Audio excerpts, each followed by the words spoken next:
శ్రీకృష్ణ భగవానుడు ఎప్పుడు double decision తీసుకోలే. ఎందుకంటే మనం ఇప్పుడు ఎన్టీఆర్ జిల్లాగా ప్రకటించారు, అంతకుముందు మనం కృష్ణా డిస్టిక్. కృష్ణ భగవాన్ మనం ఆయన పేరు తెలుసుకుంటేనే మాట్లాడాల్సి వస్తుంది. శ్రీకృష్ణ భగవానుడు కూడా గొప్ప లీడరే.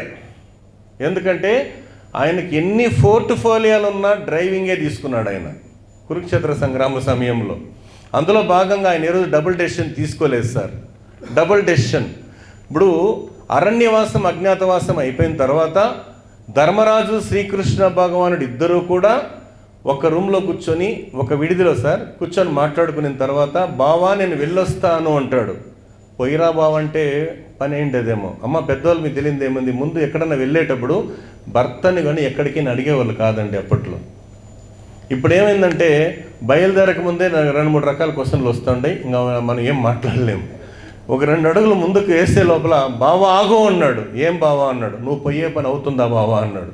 ఇంకెక్కడవుతుంది నాయన, ఇప్పుడే అశుభం పలికినావు నువ్వు, నా ప్రయత్నం చేస్తే. ఏం లేదు బావా, 12 years అయిపోయింది, 1B అంతా వాళ్ళ పేర్లోకి రిజిస్ట్రేషన్ అది అయిపోయి ఉంటుంది కదా, 5 ఊర్లను అడుగు బావ అంటే నేను ట్రై చేస్తాను ఆయన అంటాడు. ఇంక 2 అడుగులు అయ్యంగానే ద్రౌపదమ్మ వస్తుంది. అన్నా నేను ఈ కుర్రలు ఇంతవరకు ముడేయలే, వాడు చావాలా, దుశ్శాసనుడు చావాలా, నేను జుట్టు ముడి వేసుకోవాలా నావిడ అంటుంది.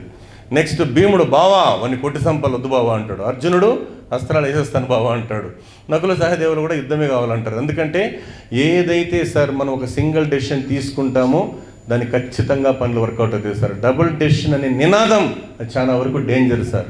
అందుకే ఒక లీడర్ అనే వాళ్ళు ఒక నిర్ణయం తీసుకుంటే దానికి ఒక గొప్ప శ్రీకారం ప్రాకారం అదే స్ఫూర్తితో తీసుకుంటే. అందుకే చెప్తున్నారు కదా సార్, దేహాన్ని కాపాడేవారు డాక్టర్లు అయితే దేశాన్ని కాపాడేవారు ఇంజనీర్లు. ఇంజనీరింగ్ చదివిన కలాం ప్రపంచంతో కొట్టించుకున్నాడు సలాం అన్నారు.